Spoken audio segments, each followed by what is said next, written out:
Right back, guys. Okay, I just want to quickly sort something out. Very quickly. I want to do part 2. I just warmed up some tea. So we've got a little while, before my wife gets home.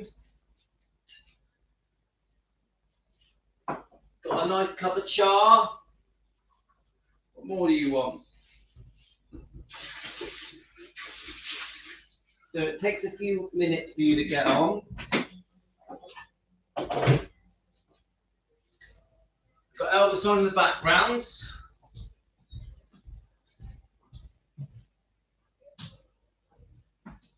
Okay, guys. Oh, yes, my back is hurting today. Let's just let everyone know that we are live again. And where's my phone? Let's get the phone. 1 second.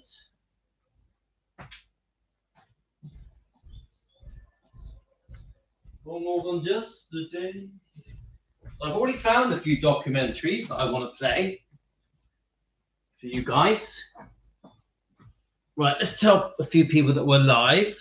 So it's still very Christmassy in my kitchen in Southwest UK. The name's Louis, defending Elvis Presley. Fans want the truth. Hi, Roses. How are you? Have you been on before? Let me know what country you're in. I'm just going to tell Team Elvis that we're on because we had to quickly go. So let me just tell everyone, live now. I know that YouTube is supposed to notify everyone, but it doesn't work very well. So I end up having to message everyone. Florida, cool. I have a friend who lives in Florida. And he runs a chain of restaurants.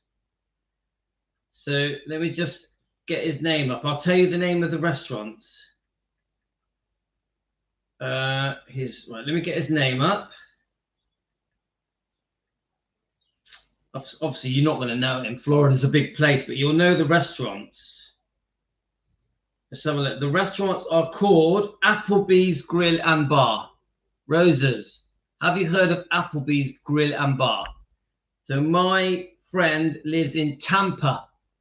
In Tampa. Anywhere near you, Roses? Is that near you? Applebee's Grill and Bar, Tampa, Florida. And he runs a whole chain of them or something. Are they good? Are they good restaurants? Yes. Right. So we're just basically, we're Team Elvis. We come together. We defend Elvis and Lisa and the bloodline. But also we're an Elvis channel. So we read books and we have different topics. At the moment, we are reviewing Charlie's Hodge documentary. We're halfway into it. We've done part 1. This is going to be part 2. So, yeah, we're looking forward to Elvis's birthday. He's going to be 90, isn't he, guys? The big question is, will Priscilla be there? Will Priscilla be there? Does anyone think Priscilla is going to be there? So I see, what time was Elvis born? While we're waiting for everyone, what time was Elvis born?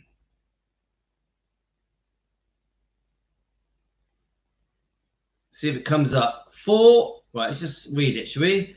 Elvis born January the 8th, 1935 at 4:35 a.m. in Mississippi, Tupelo. Elvis was born to Gladys and Vernon in a 2-room shotgun, East Tupelo. His identical twin brother, Jesse Garon, was stillborn earlier that morning. Elvis grew up as an only child. That's what comes up on Google. I always find that interesting. So I wonder, I'm just going to read this whilst we're waiting for people to join us, because we're going to do the Charlie Hodge thing. Wonder what other information it'll give us on Google. I find these things fascinating, to be honest with you. You just type it in. American singer and actor regarded as one of the most significant cultural icons of the 20th century. He is often referred to as the king of rock and roll and simply the king, and one of the most famous entertainers in history. His notoriety became worldwide with a carnal sneer and a Memphis bop suit. He swiveled across the stage on hot wired legs. He had 107 top 40 hits, more than twice that of the Beatles, 41 gold LPs, the most successful recording artist ever. Presley's persona touched millions of fans, and decades after his death, he is still an icon with a huge following. His records continue to sell at popular CDs. In his 33 films, do people buy CDs? People don't buy CDs anymore, do they, guys?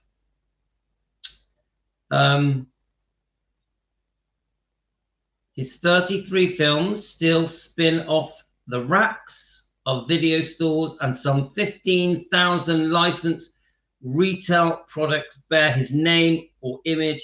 His Memphis home, Graceland, was opened to the public in 1982. Now, this is part of Defending Elvis. Priscilla tries to say that she thought of the idea of the museum. She did not. She did not. We've already proved it.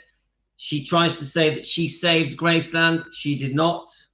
We've proved it. Anyway, that's a Defending Elvis thing. Attracting over 500,000 visitors annually, it became the second most visited home in the United States after a White House. Hi, Pat. I'm just reading this while people join us. He was born to Vernon on the 10th of April, 1916. Let's have a look. I'm not sure. The 10th of April, 1916. I don't know what that date is. That must be Vernon's date of birth. Gladys, 25th of April, 1912. I'm guessing that's her date of birth. Then they go in a 2-room shotgun house that his father built for the occasion. His identical twin brother, Jessica and Presley, was delivered 35 minutes before him. Stillborn, Presley became close to both parents and formed an especially close bond with his mother. She suffered from depression and took medication for this and for her weight problem. Now remember, this is a Google thing, yeah? So then we've got, as a young man, he started to take his mother's diet pills and antidepressants. Well, we don't know that, do we? As a young man, he started to take his mother's diet pills and antidepressants. Is that true? So I've never heard of that. Later in his life, he always carried a kit of medications that included Dexedrine, Percodon, Seconal, Nembutal, and 10,000 in cash. His driver's license, a makeup, jewelry box, police badge, and some pictures. His generosity to strangers is well documented, always smiling and gracious. He found it difficult to be alone, especially in bed. His habit was to sleep all day with the windows taped so the sun wouldn't get in. He lived and traveled like a potentate with bodyguards that carried large guns. See, look, the whole wording of that is quite negative, isn't it, guys? It's quite, oh, you know, he had drugs and he had big guns and he needed bodyguards and he taped his windows. This is why we defend Elvis, because the whole write-up here is to make you think Elvis is odd. Whilst in the military, stationed in Germany, he met his future wife, teenager Priscilla Bulow, in 1959, following an 8-year courtship during which Presley moved her to Nashville. You see, that isn't the truth. That isn't the truth. Let me just top up my tea, guys. We can carry on reading a bit of this.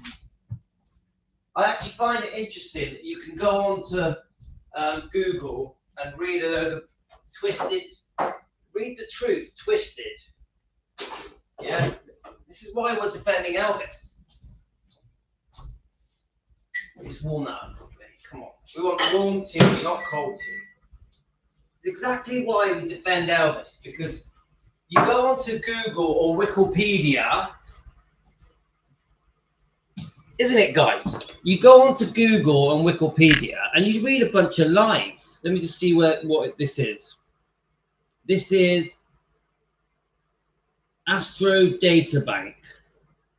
I'm going to keep reading it. I find it quite interesting. I want to go through the lies. There's not much more. We'll read this bit, guys, just for a bit of a giggle, yeah?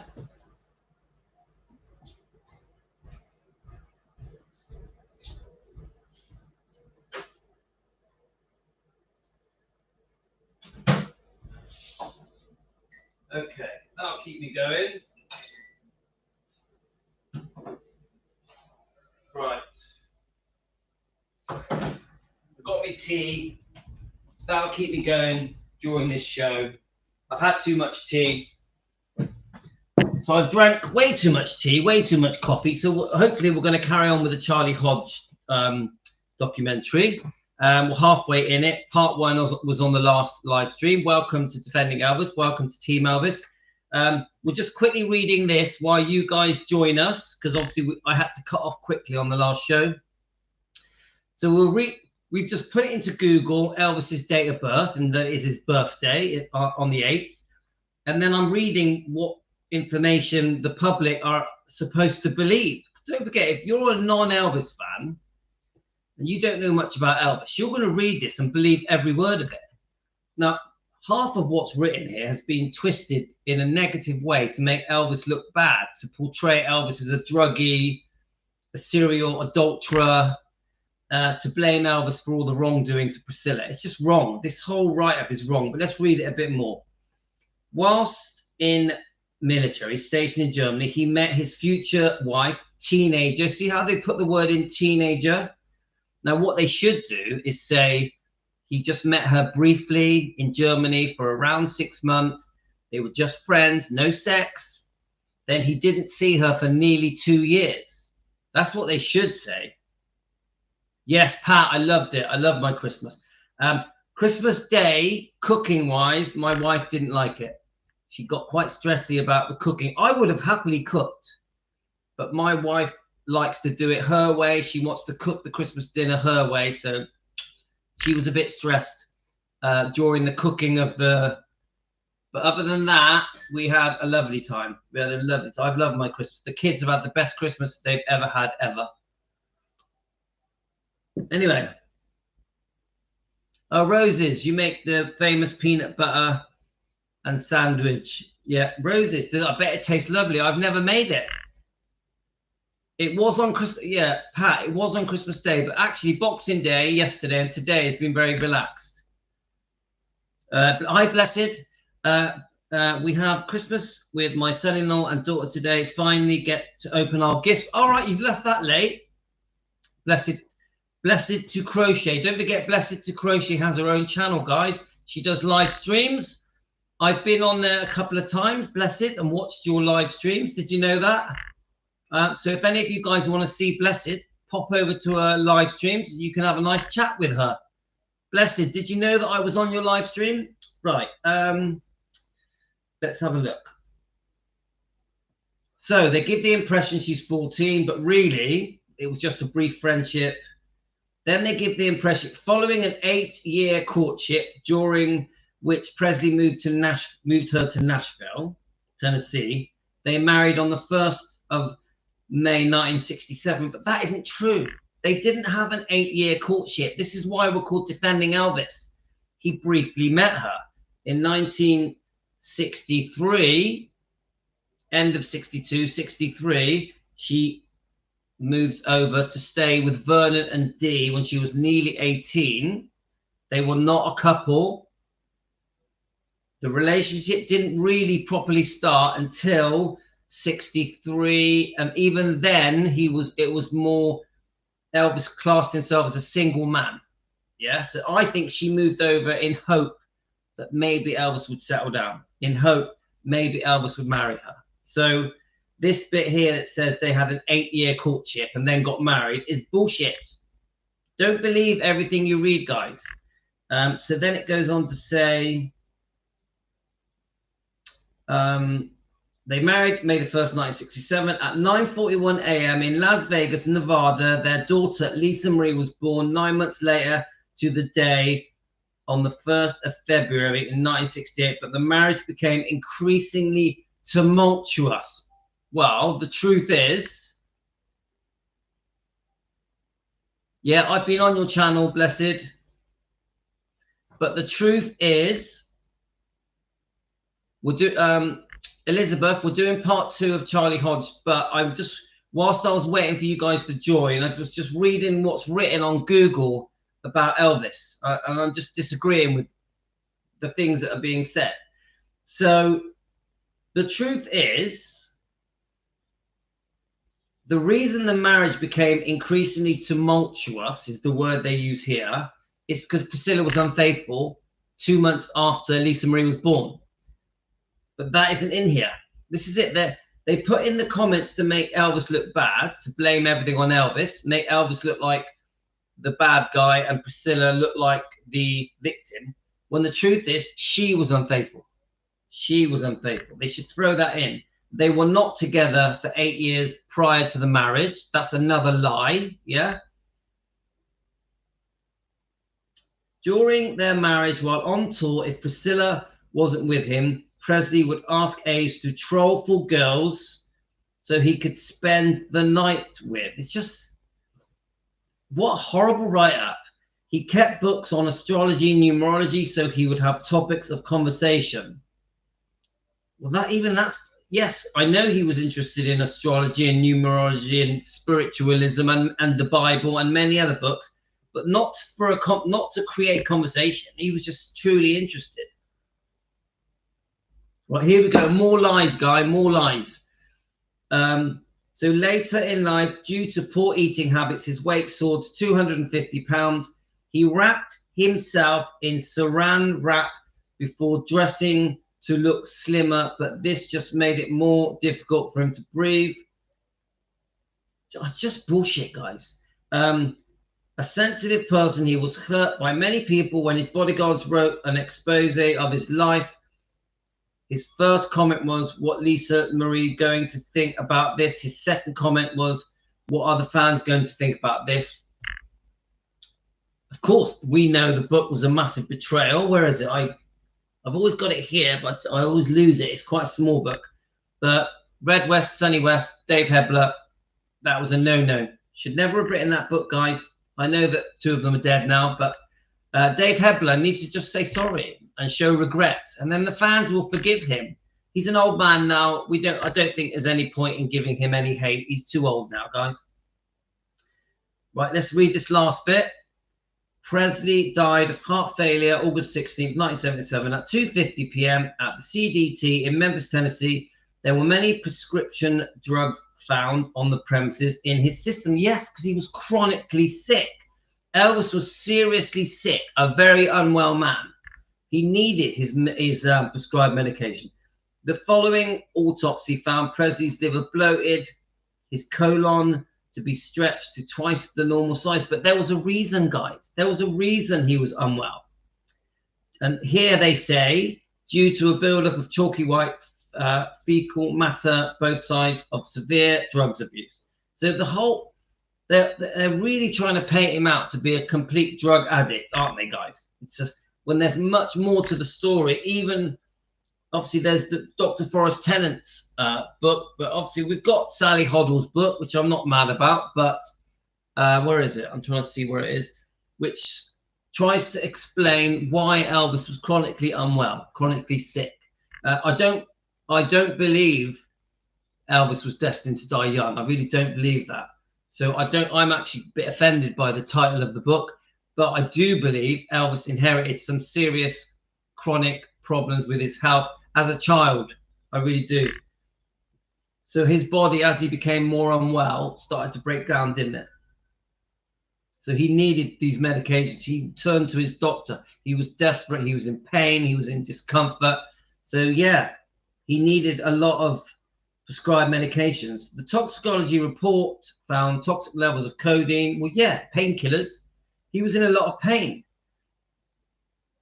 Quaaludes and 6 other drugs in his system. Presley is the best-selling solo music artist of all. He was commercially successful in many genres, including pop, country, blues, gospel. He won 3 Grammy Awards, received the Grammy Lifetime Achievement Award at the age of 36, which is amazing, and has been inducted into the multiple Music Halls of Fame. He holds the record for the most RIAA certified gold platinum albums in 2018. President Trump awarded Presley with the Presidential Medal of Freedom for posthumously. Can't even say that. Posthumously. I can't say that. Well, okay. So then we've got, you click on relationships. Oh no, you expect to see girlfriends. It doesn't. It just talks about different people that he worked with, like Tom Parker and Margaret. It's even got Sybil Shepherd here.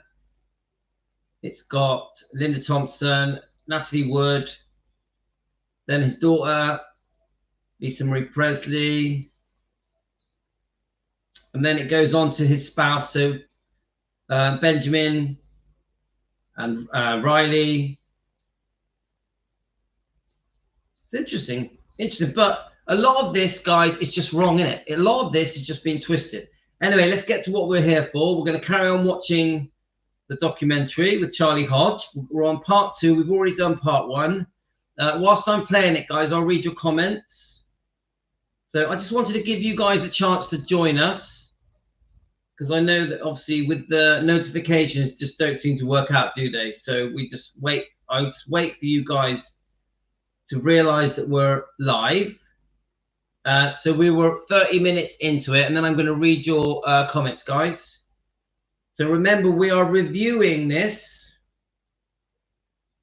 Remember, we're reviewing Charlie Hodge's documentary about his friendship with Elvis, how he met Elvis and their life together. And then once we've reviewed it, I'm going to post the whole video, which is 60 minutes long, onto the video channel. So we have the live streams and we have the video channel. It's all the same channel, Defending Elvis Presley. It does take me a little while to download it, upload it. So at some point today or tomorrow, I will upload the full documentary of Charlie Hodge. Okay, guys, let's keep watching this, and we're gonna every now and then we're gonna cut in and we're gonna review the last 30 minutes of this documentary. It's very interesting, guys. Okay. Rehearse as many as 40, 50 numbers. And people say, well, how do you get a show out of that? You got to rehearse a show. Well, what we did is what we rehearsed, I took and made a show out of it. Whenever we start to do something, Charlie, you take that Elvis sung started singing a song that nobody knew, and Charlie knew that we did, so he would point at the stamps and even give us the chord to sing with, to sing the background with Elvis. Charlie always stood there and supported Elvis, and of course encouraged him. Elvis always had to have a lot of encouragement. But you know, it's real funny. Elvis didn't think he could dance. He didn't think he could play a piano or guitar. And how many times I heard him say, oh, man, I can't sing this. But Charlie and, of course, the Jordanaires and various ones were there to tell him, yes, you can, and you're going to, and you can do a good job. And the results came out very great. So that became my job to lay out the shows. And subject always to Elvis's approval, of course. And so once we started working in Nevada, we'd do a rehearsal, and I'd lay out a show, and Elvis said, yeah, that'd be good. Then maybe later on, about halfway through, Charlie said, you think we could do such and such song, something else rehearsal? Yeah, we can put it right here. He said, well, let's put that in there tonight. So we put that in, and then he decided he didn't want to lose that other number. See? So then I would tell him, well, they're about the same tempo, so talk between the songs. And then people won't notice it when you go back into it, say the same tempo. Because he'd be doing a song, and he wouldn't want to throw it away. Over the years, with songs that he did on stage or songs that he planned to do on stage, we had over 500 orchestrations that he could have done at any time. If he just called it out. The music was there. Charlie Hodge, I think Charlie had a whole lot to do with Elvis's stage performance. I don't mean Elvis's personal performance. I'm talking about the production on the stage, where the band was, what songs. And Charlie, if Elvis drew a blank for a moment, says Charlie, where are he? Elvis would throw out a song like, well, One Night or The One Review. Charlie knew the tempo of the music, where Elvis may get involved with the audience, or Elvis may be making a speech, introducing the band. Charlie always had the song list there, and they knew the tempo of the songs and what songs would go over at certain situations. And so Elvis would look to Charlie, and Charlie would, under his breath, you wouldn't hear him, but he would call out a song title. I'd have to say that Charlie Hodge was, outside of Elvis, the most important man in the Elvis Presley show. Well, one by one they came. I mean, the best of the best.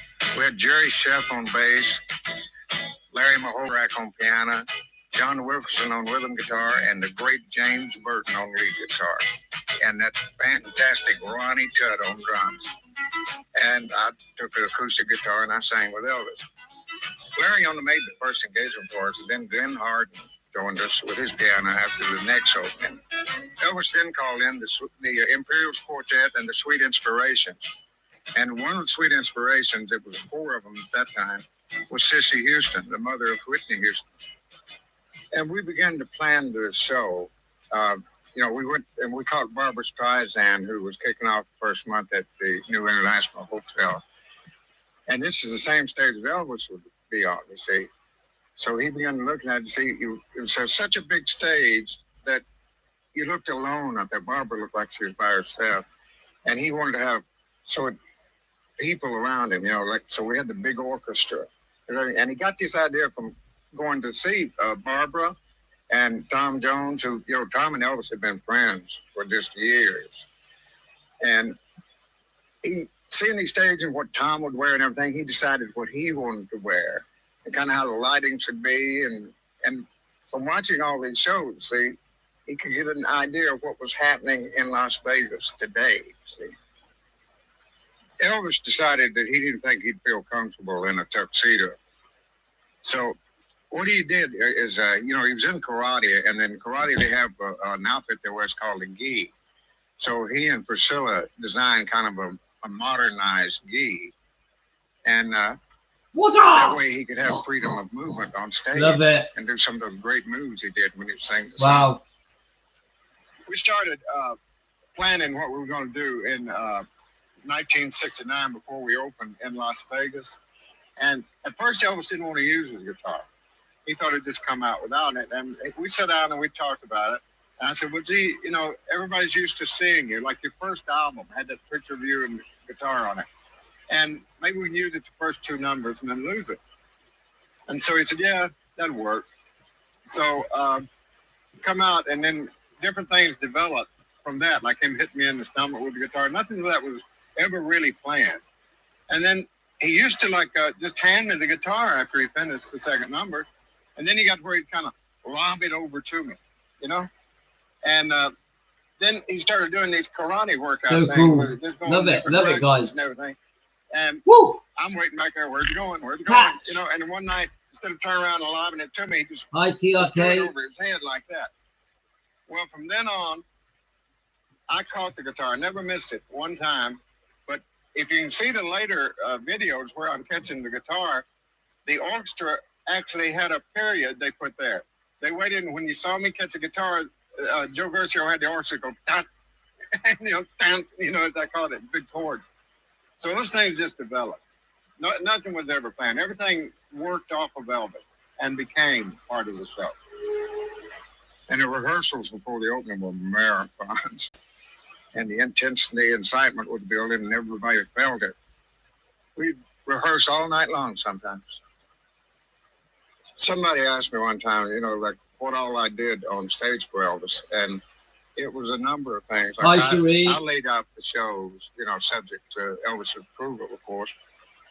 And if he wanted to change a song during the show, then it was my job to get it lined back up so that the orchestra could keep their music, in line. Because the way the music's laid out that way, And then another thing I do is, like, Elvis, like on the, you know, the way he worked and everything, at the end of a song sometimes, he'd just be totally out of breath. You know, so I'd help hold his note for him. So if he's out of breath, I'd be hanging on to it. And then to help me in case I gave out of breath, it was Ed Enoch with the Stamps Quartet. He'd be holding the note too. So Elvis was covered, you know. Charlie was always there to hit the high note in case Elvis didn't quite make it or didn't want to make it. Charlie was always there to hand him a scarf and to hit that high note if Elvis wanted him to. And it seemed like Charlie always knew when to do it. Somebody was asking me, like I said, about one of these one time. They said, well, you gave Elvis his scarves and water. You laid the show out. You told him what was coming up next. You were more or less Elvis's stage director. I said, well, I never thought about it that way. I was never given that title, but I guess I was. Charlie was sort of Elvis's go-between. He was Elvis's stage musical director. Yeah. Even though there was a big band director, but Charlie really was the guy who told Elvis's band, like, Elvis is going to work this new song in tonight. We're going to rehearse for it, and he wants you guys to do this, this, and this. Charlie had a great deal to do with Elvis's stage performance, but people are not aware of that. What happened the night July 26th can only be described as a desert explosion. It was awesome, a cosmic event. It was pure Elvis. It was built on dramatics. I mean, we would have these beautiful introductions and these big dramatic endings. Wow. You know. So it's built on dramatics, and Elvis loved that. He loved it. I think that's one of the things he used to when he sort of, and he was a little boy in Memphis, he used to go down to Overton Square and listen to the orchestras play the symphony music with those big endings and everything. And then when that developed into where he had these type of big endings and arrangements in his own songs, I think it inspired him and gave him more energy, you know, to have these big things with him now that he observed as a child and admired. If you ever talk with anyone who was there for any of those concerts, they'll tell you they laughed, they cried, they stood, they experienced something you do only once in a lifetime. On that opening night in Vegas in 1969, boy, there were so many big just superstars, you know, that came to see Elvis, you know, and there was a whole booth section there down front, and there was nothing but stars there, you know. Cary Grant was there, and he came backstage after the show that night, and he said, oh, I got to tell you this. Cary Grant's one of those beautiful people that when he sees beauty, whether it's an art form or a painting, a statue, he gets tears in his eyes. He gets emotional, you know. And they said that the whole time he was in the booth back there watching Elvis' performance, that he just wiped his eyes through the whole thing. Okay, guys. And he came back. Let's see if I can play that clip, yeah? I'm hoping... Oops. Let me just pause it.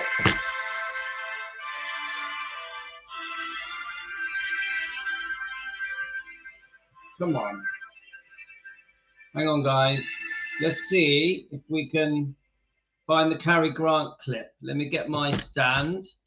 I think Cary Grant is in this clip with Sammy Davis Jr. and a few others. Let's play it, yeah? I know that Elvis was really, really proud of his comeback. He looks amazing. Right, let's have a look. Right, are we ready, guys? Let's go to the beginning.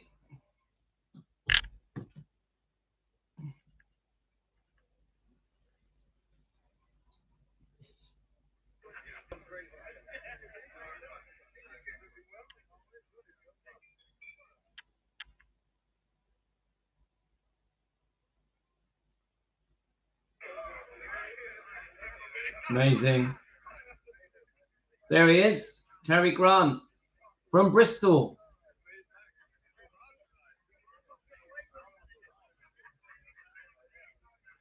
My boy, my boy.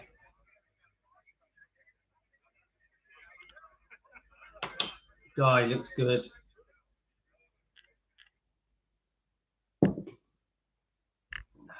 Wow.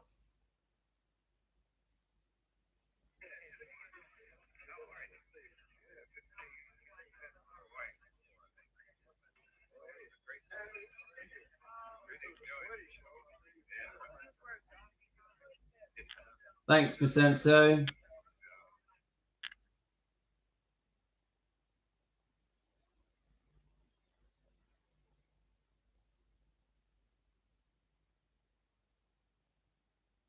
There he is, Cary Grant from Bristol. Well, I wanted, because Cary Grant was mentioned, I wanted to quickly play that. Let's carry on with the Charlie Hodge documentary, because I've only got so much time, so I want to make sure we finish this. There's still 20 minutes left of this, but I'm a big fan of Cary Grant. Elvis there just looked, wow, unbelievable. I love Sammy Davis Jr. as well. Mr. Bojangles. Elvis, are you going to take this show on the road? He said, yes, sir, we plan to. He said, oh, that's good. The people should see it. He said, it's so beautiful. And Yul Brynner came backstage one night, and it was that magnificent, big, manly voice of his. You know, he said, Elvis, thank you for the enormous amount of pleasure you've given us. I love Yul Brynner. This is very elegant, you know. And Sammy Davis Jr., of course, every time we played Vegas, I think, Mr. Bojangles. He wouldn't sit in the booth. He wanted to be You right man, next to the stage at one of Bojangles. those tables. So, like he said, I can see the man work, you know. Oh, I love him. He was there Vincenzo, I the love first Sammy night we Davis did, Jr. Let's Fake Their Shoes, the what everybody calls Bojangles, and he 2001 Space danced for me. Elvis, that was Elvis's idea, by the way. He went for a drive one day, which a lot of people didn't know he could go out anywhere by himself, but he went out in his Stutz Black Hawk, and he came back and he came up to me and said, Charlie, he said, do you remember that theme on the 2001 Space Odyssey? Oh, I love Yul Brynner. I said, yeah. He said, that'd be a great opening. We had 37 pieces on stage in Las Vegas. The only thing is, on the road, we can only carry the brass. We couldn't carry the reeds and strings. The only time we ever used the reeds and the strings on location like that. Oh, yeah, I love Candyman. At Madison Square Garden.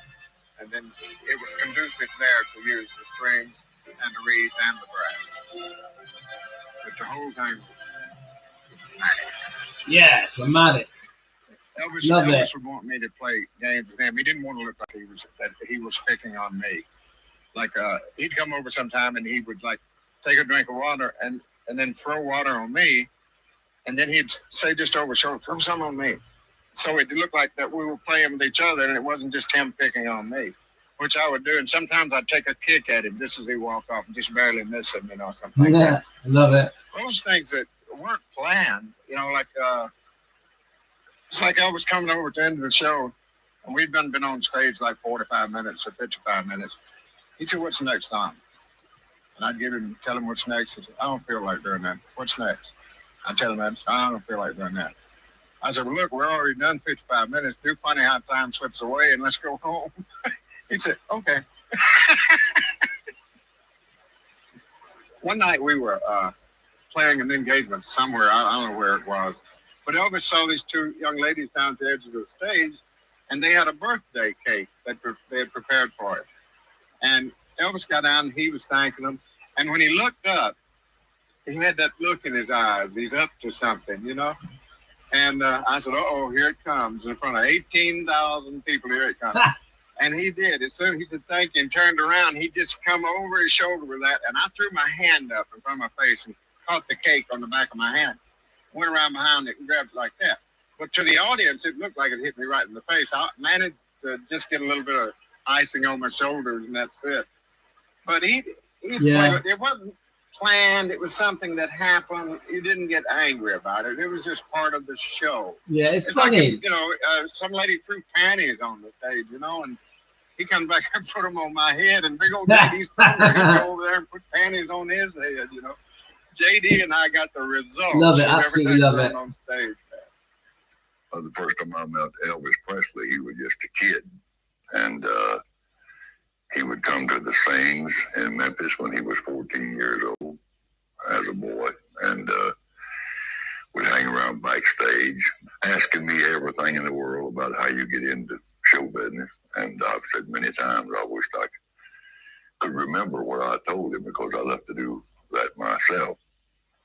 We toured anywhere from 12 days to 16 days every month. And in between touring, we'd have like 2 to 3 weeks off, and we'd go down to Palm Springs and stay, or sometimes. Ooh, Cherie, wow. Sometimes we'd check into a hotel up in L.A. so Elvis could see Lisa Marie for a while. And then we kept improving the show, upgrading, adding songs. I never will forget one night we were on a West Coast tour, and I was riding in the limousine with Elvis, and he leaned over and he said, "Charlie, I want to do How Great Thou Art tonight." I said, "I'm the only one that knows it." He said, "Well, you go to the piano and play it then." So when I got there, I went straight over to the band and the voice and everything, because they all knew the song, and such professionals. All you had to do is explain to them how it was going to go, and they'd be able to do it. And I said, "Glenn D, I'll sit at the piano and play it until you learn Elvis's phrasing on it." Etc. Okay, so we started out with a song we hadn't even rehearsed. And I sat at the piano and I played it for the next 3 engagements until the band learned it, and Glenn D learned his phrasing and everything. And then Gerald Gershio wrote an orchestration for it. And without ever rehearsing the song, we ended up with a complete orchestration and one of the greatest songs in the show. There was one event that seemed to trigger a different mood in Elvis. I mean, he was fond of most of his cousins, and there was a few he loved, and they were around all the time. I remember one night in Vegas, he got a phone call, and one of his cousins, a very beautiful lady, had died. And he turned to me and he said, "Charlie, I don't think I can stand to see another member of my family die. No. I think I'd rather go first myself." Get sad now, guys.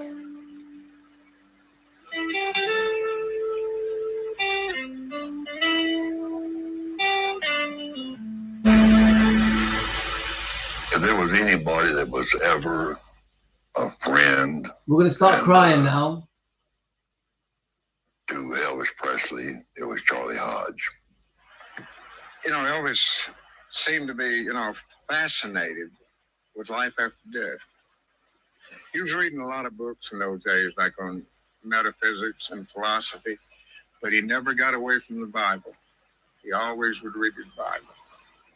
And you love to talk about different philosophies, everything, and he'd really, he'd get excited talking about some of these things. Oh, Songbird, Helen, I'm so happy for you. I remember one time we were going to Vegas, and we was taking the back way from Palm Springs through the desert, and Elvis began talking, and the more he'd talk, the slower he'd drive. I think he was everything he hated in other drivers, just drive along. Before you know it, he was doing 15, 20 miles an hour and talking. And it took so long to get to Vegas. I think Lamar said he felt like a trailblazer or something. Elvis didn't even realize he was slowing down that much. He didn't. I remember one time when we were on tour, and I went up to Elvis and I said, "Elvis, after this tour is over, I think I'm going to, take a trip to Hawaii. I was going to go there by myself, just get away from everybody and relax." And Elvis said, "Charlie, you can't do that." Said, I think we may be doing some recordings after this tour is over. And then I didn't know it at the time, but he called Joe Esposito and said, "Joe," said, "get everybody together, because as soon as this tour is over, we're all going to Hawaii on a vacation." So he was going to surprise me, because Elvis would think about other people. And what he did is, after I found out about it, then we had 2 sections, because the plane only held 28 people, see. And I got everybody together in Memphis, and I got them as far as L.A. And Joe Esposito had flown on to Hawaii and set up everything there. So once we got to L.A., that was all I could do, because the next stop is Hawaii, because it's the longest distance between the U.S. mainland and Hawaii is the longest distance that you can fly without being able to land somewhere. And so we got over there, and That was Elvis's last holiday. Was over in Hawaii. It's And sad. I remember one time, because the girlfriend he had then was going off and doing her own thing, laying on the beach with her sisters and everything. And he said, at least Charlie's having a good time. He's getting to visit with his friends. Elvis and I used to sit and talk, and then he'd talk about how he'd like to go back to Europe, you know, and he'd like to tour England, and especially Germany and France, you know, where we'd gone while we were in the military. And there seemed to be an urgency about it in his voice. You know, he began to mention things like playing touch football, you know, when we're in Bad Nauheim. And his eyes, you know, kind of had a haunting look in them, you know. He said, you know, Charlie, I'd like to go back over there where I still look like what the fans think I look like. One thing I've picked up here is that no matter where you were, Elvis always had a deep sense of love for his fans, no matter where it was. I guess the word you'd want to use that you could sum up Elvis's whole life in a 4-letter word, and that's love. I think Elvis's probably his happiest times was when he was on stage, when he's performing for the fans. Agree with that, guys. He was most happy then. I remember once when they were filming the last concert thing we did, and the director came up and said, Mr. Presley, is there anything that you would like us to do? And Elvis said, yes, sir. He said, as much as possible, try to keep the cameras out from in front of the fans, because they paid their good money to come see the show, and I want to give them the best possible show I can. And that was Elvis. There used to be all the guys were around every day, all being, you know, it's just like a big boys club, you know, being around Graceland or the house in L.A. But then as we grew older and the guys were married and their children were growing up themselves, we didn't have everybody there all the time. Everybody come there when we had to go on tour. They come there for a special occasion. But like at Graceland, the rest of the guys would be off with their families and everything, and it'd be me and Billy Smith there. And Elvis didn't want you to get out of his sight, you know. I remember one Christmas, I was going home for Christmas, and Elvis looked at me and said, Charlie, you got to where you do this every year. I said, well, Elvis, it's Christmas, and that's my mom and dad. He said, oh, okay. He had forgotten I had a mother and dad, and I was visiting them. All he knew is I was leaving home, and he wanted me there. We were a very close-knit group. Elvis he loved all the musicians, Scotty Moore, DJ Fontana, and all the musicians that worked with him. He loved all the Jordanaires, Millie Kirkham, Kathy Westmoreland, all the many people that worked with him. It was like one big family, because first of all, Elvis did not have brothers or sisters. So people like Charlie and all of us, we were like a very close-knit family, and I shall always treasure that. You know, Elvis is one of the few people I ever met who had the spirit of Christmas year-round. I can't begin to tell you all the things he gave away to people over the years. He gave millions in cars and jewels and horses, boats, dogs. He supported 50 charities in Memphis alone. You never read much in the press about that. I remember one night when I was sitting upstairs with Elvis in his bedroom, and it was one of those nights when there wasn't anybody around, and you could feel the loneliness that seemed to be encircling Graceland. And Elvis was talking about how the guys just weren't around much anymore. You know, he said, it's like when we're on the road. I don't see them until time for the show. And they pick me up and take me to the show, and then they deliver me back to the room like it was a side of meat or something. And then they go and do their thing. Oh, sad that he felt that way. Said, it's just not like it used to be, is it, Charlie? And I said, no, it's not. And all the time Elvis was talking, he'd be stretching his hands, you know, like that, and he'd take his feet and you know, and turn them back and stretch them. And he said it was like he was sore, you know, just all over his whole body. And I know me and Billy Smith, his Hi, cousin, Baroness. a lot of times we'd be up there and he'd say, "Would you mind rubbing my back with some of that lotion?" I said, "My body just seems to be aching and sore all over." I guess he thought it was from working as hard as you did on stage, you know. He, in retrospect and looking back, now you can see what the problem was. But it was much later and too late when we found out. Elvis told me one night when we were doing concerts, he said, "Charlie, about halfway through the show, I'm just totally exhausted." And I noticed that, his eyes, they looked tired. He was tired, that's all. At least that's what we all thought. Larry Geller probably was responsible for bringing Elvis more books that he enjoyed reading than anyone else. I know that shortly before Elvis died, he brought a list to me of books he wanted Larry to bring in from Hollywood. And while I was on the phone to Larry, Elvis got on the phone. Larry said, "I want those books right now, so you come in early." And Larry said, "I will," but he didn't. He came in the 15th of August. And he gave me the books, and I took them upstairs, and Elvis was asleep. I put them where he could get them, put the Shroud of Turin, Italy on it, on top. And then when we found Elvis, the book that he'd been reading there, the last book he read was the Shroud of Turin, Italy. But always his favorite book, and the book he read more than any other book, he always had one beside him in every bed he slept in, whether it was a motel room, a hotel room, or his home. He had the Bible. The Bible was Elvis's favorite book. You were with him in the good times and the bad times. And as his closest friend, Charlie, please take time and tell us about the end. There were all kind of rumors after Elvis' death. There was, fantastic stories, and most of them just rumors and nothing more. There's no truth to it.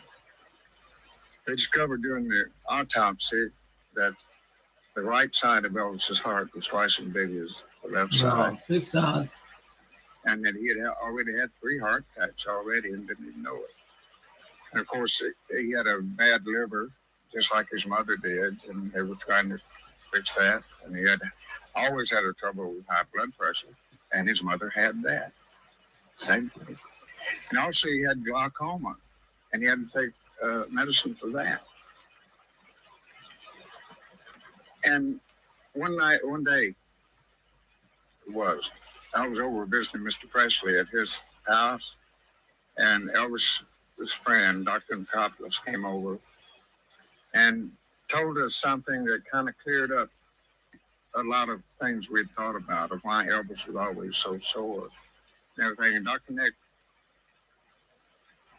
told this to Mr. Presley, and then looked at me and said, "Charlie, this is in strictest confidence."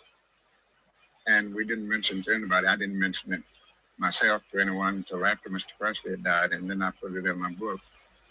And what they discovered was that Elvis had bone cancer, and it had spread over his entire body. So that kind of explains stretching and wanting the body rub. He was hurting, and there was pain from that, and he didn't even know what it was, and we didn't either. I don't know the answers about life and death. I do know Elvis had faith in God, and it never wavered.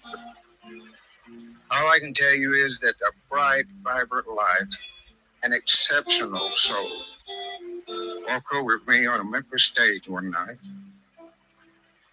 I traveled around the world with him. I was privileged to share some of its most private moments, and I witnessed his unequaled generosity.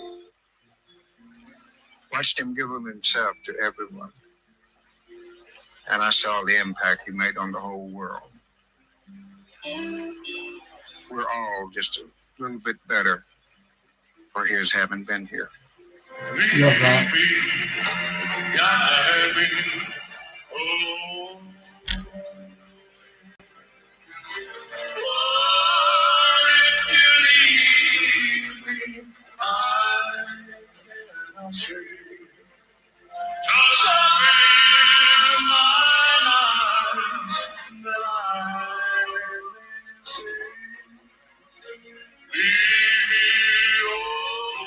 Love this song.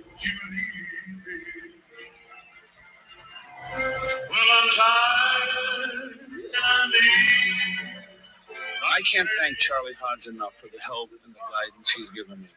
We met years ago, and he has been supportive of every effort that I've ever done. He's tried to show me more tidbits about Elvis, mannerisms, and yet he's also been kind enough to allow me to be myself and find a way to do it. The reason this show is happening at the power and the effectiveness it is because of Charlie Hodge's involvement. Yeah, it's very Thanks, sad, Charlie. isn't it, Tony?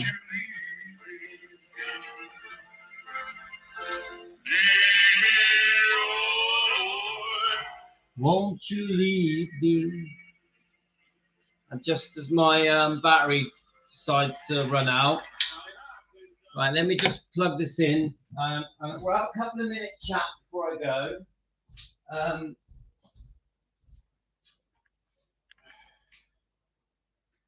So, I mean, you know, I think we all feel the same, don't we? We all feel this sense of sadness, almost in tears, some of us in tears, and then it ends with that beautiful song, Lead Me, which I want to cry when I play it. But I think that's about as honest as you're going to get in an interview that talks about Elvis and his life, going from his army years to the day he passed. Oh, thanks, Tony. Tony just bought me a coffee. Thank you, Tony. I just think that's about as honest as it gets. I think the only bit that he got wrong in that whole interview, this is obviously part 2. We did part 1 on the last live stream, if you want to go and watch it, guys, was the Priscilla thing. I do get the sense that Charlie is trying to keep Priscilla happy with this documentary. Maybe he's sort of forced to. Maybe he didn't have a choice.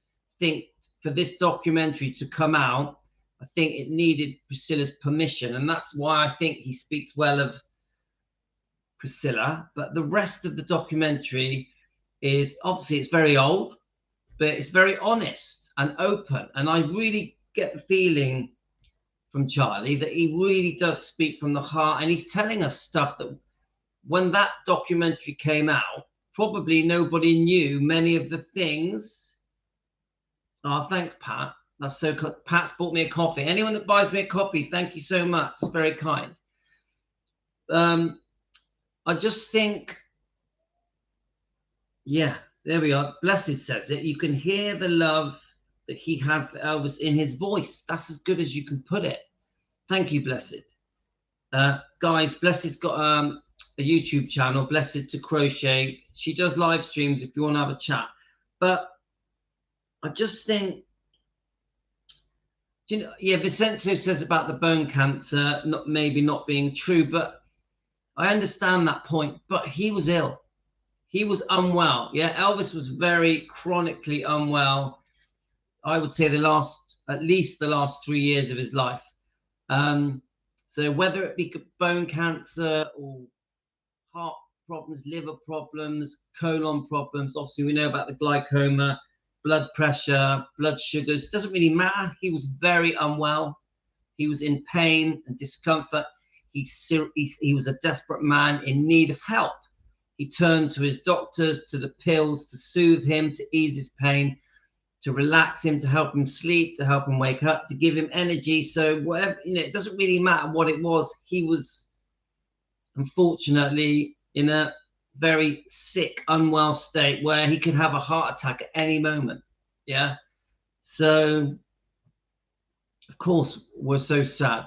And I don't think you're going to get a better interview than that from a friend of Elvis. I think that's as good as you're going to get. Now, a big part of what we're doing here, I think Oh, hi, Karen. I think a big part of what we're doing here is this is what I'm trying to do. We are Team Elvis. Yeah, Team Elvis. Obviously, defending Elvis Presley. I'm trying to find some documentaries now that we can watch together, because I think, yes, I can sit down and put the documentary on TV and I can watch it all on my own. Yeah. But there's something very different when I watch it with Team Elvis, with Elvis fans. Obviously, we're a family, we're friends, we all got to know each other. There's something very different because whilst we're watching it, we're chatting, we're talking, we're debating, we're discussing, we're sharing our thoughts, sharing our feelings. Obviously, we know that Songbird got to meet Charlie Hodge and had quite a very emotional connection with Charlie when she met him, almost speechless. Yeah. So I just think there's something special about us coming together, putting on that vintage documentary, hearing truths about Elvis, even though we've all seen it all before, haven't we? Most of us here have watched that documentary, haven't we? But when you watch it with friends, with family, with Team Elvis, it feels different. It feels like we're doing something together. We're experiencing our feelings, our emotions, our love, our sadness for Elvis and for Lisa. We experience it together. It just makes it completely different. And I think it's very special that we can come together like this. So my plan, guys, is I'm going to find some more vintage documentaries, interviews, and we're going to watch them together. We're going to review them. We're going to be, sometimes we will be critical. And then the day after, we will post them onto our video channel. So this Charlie Hodge documentary, I will post it so you can watch the entirety of it. It's an hour long on my video channel. I'm either going to do it tonight or tomorrow, so you guys can go and watch it again. So I think some of you will want to watch it again. And I have found, Kate, you're so late. We're about to go now. Kate, we've just done 2 live streams reviewing Charlie Hodge's interview about knowing Elvis. Yeah, way back the 1950s, meeting him at the army, and then going forward. So unfortunately, I do have to go, but we've got a different documentary that we're going to play tomorrow. That one tomorrow is a bit, it's going to get close to the knuckles. It mentions the prescribed medication and many other problems. So we're going to watch that tomorrow together. And we're going to do the same as what we did today. We might have to do it over 2 parts. And I think at the moment, I'm going to go through a phase of digging out these old interviews, these old documentaries, these old clips, and we're going to watch them together and go from there. So unfortunately, guys, I'm going to read these last few comments and then I'm going to have to go. The wife will be back soon. But I thoroughly enjoyed sitting here with you guys watching that documentary with Charlie Hodge. I just found it, I can't explain it. It was very heartfelt, very heartfelt. Yeah, Vincenzo, I know towards the end he started losing weight. I've seen how he looked at the Hawaii holiday, and we've heard Ginger Alden's words that he was looking forward to the future. He'd been losing weight, and it looked like things were going to get better for him. It just wasn't meant to be, Vincenzo. But I'm definitely one for saying that he was not a massively overweight man. He just had a bit of a tummy, that's all. His legs and arms and shoulders were very slim. He was optimistic for the future. He was. But he was also very unwell. I really believe that.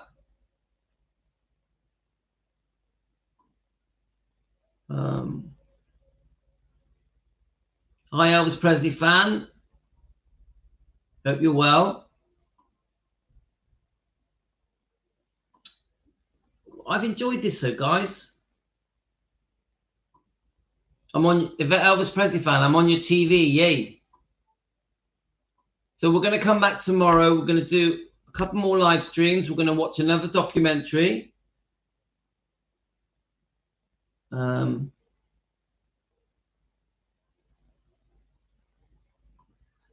Yeah, Songbird, we'll go in now. Right, nice to sit back and listen to your input about the Charlie Hodge video and reading the chat. All right, you've been here, Trudy. So we're just sort of doing it together, aren't we? We're just sort of going through it together. Bye, Elvis Presley fan. Blessed to Crochet. I will send you the link to Sunny West one. I know people have their mixed feelings about Sunny West, but it has a lot of great stories in it. Oh, I'd like to see that, definitely. Blessed, please send me that. Yes, we can watch that together. Yeah, he definitely had been losing weight, Finola. Definitely. He sure was, Kate. So if you want to watch part one, we did part one earlier today. Ah, Joanne, we love it, don't we? We come together, Team Elvis, taking care of business. I've really enjoyed it. Obviously, the kids have been out with my wife, so I've been able to completely relax, have a cup of tea, have a coffee, and just really relax and enjoy it without loads of... The dogs are at my wife's mother's house, so even the dogs are quiet. So it's been great. So I will be posting this Charlie Hodge video hopefully tonight, and that's it. Thanks for Senso. Thank you very much. I really appreciate it. So over 40 people watching. Usual, if you like what I do, get us a coffee, hit the super thank you, become a member. We've got 86 members. 86. So when we hit 100, it's only $1 a month. Once we hit 100, we're going to do something. So thanks, guys. Gotta go. I'll see you all later. I send you all love. Thanks for the coffees. Thank you for Tony and Pat for getting me a super thank you. Have a great time. See you tomorrow morning. Bye, guys.